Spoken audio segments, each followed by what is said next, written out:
அதுபோன்றுதான் இந்த தர்மம் செய்கிற விஷயத்தில் அதிகமானவர்கள் மிக பொடுபோக்காக இருக்கின்றாங்க.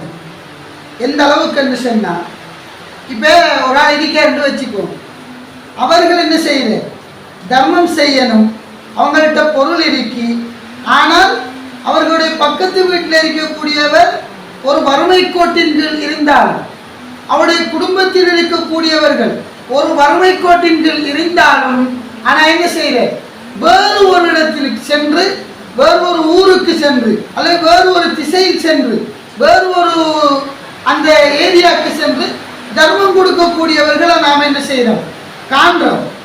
நாம் முதலாவது ஒன்று நன்றாக விளங்க வேண்டும் சகோதரர்களே.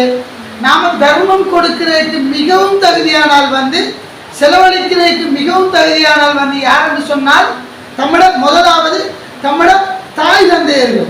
தாய் தந்தையர்களுக்கு முதலாவது நம்ம என்ன செய்யணும், செலவு செய்யணும்.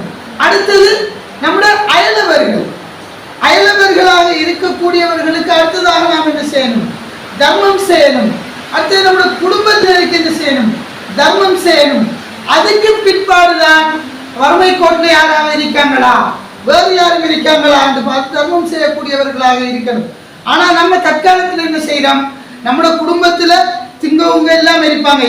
நம்முடைய தாத்தா தங்கச்சி இல்லாட்டி நம்முடைய யாராவது மச்சான் மைனி மாதிரி யாராவது திங்கவங்க இல்லாமல் கஷ்டப்படுவாங்க, கொடுக்கறதுக்கு ஆடை இல்லாமல் கஷ்டப்படுவாங்க. ஆனால் நம்ம என்ன செய்யற, வேறு யாருக்கோ கொண்டு போய் கொடுக்குற. அது போன்று பக்கத்து வீட்டில் நமக்கு நம்மளோட பக்கத்து வீட்டிலேயே சொந்தம் இல்லாட்டியும் திங்கவங்க இல்லாமலுக்கு இருப்பாங்க. ஆனால் நம்ம என்ன செய்யறோம், வேறு யாருக்கோ எங்கேயோ இருக்கிறாரு போய் தர்மம் கொடுப்போம். அன்பான சகோதரர்களே, அல்லாஹ்வின் நல்லடியார்களே, நாம் ஒன்றை நன்றாக விளங்க வேண்டும். நமக்கு அயலில் உள்ளவர்களை முதலாவது என்ன செய்யுங்க, கட்டாயம் பார்க்கணும். நம்ம அதிகமான ஹதீஸ்களை பார்க்கணும். நீங்க என்ன செய்யுங்க, மறுமையினால பயந்து கொண்ட பக்கத்து உறவினர்கள் என்ன செய்யுங்க, சேர்ந்து வாழுங்க பார்க்கும். அதுபோன்று குர்ஆன் வசனங்கள்ல பார்க்கும். உங்களோட அயலவர்களுக்கு நீங்க என்ன செய்யுங்க, செலவு செய்யுங்கன்னு சொல்லி பார்க்கும்.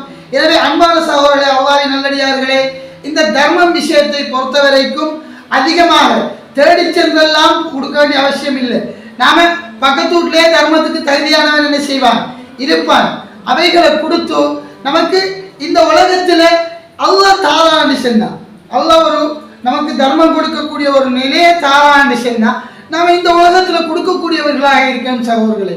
ஏனென்று சொன்னால், ஒரு மனிதன் மரணித்ததன் பிற்பாடு முதலாவதாக அல்லாஹ்விடம் கேட்கக்கூடிய முதல் ஒரு விஷயம் என்னன்னு சொன்னா, எனக்கு சொற்ப நேரம் தாயாவா, நான் என்ன செய்யறேன், என்ற சொத்துக்களை தர்மம் செய்ய சொல்லிப்பட்டு வாரன் என்று சொல்லி தான் கேட்கிற முதல் வார்த்தை.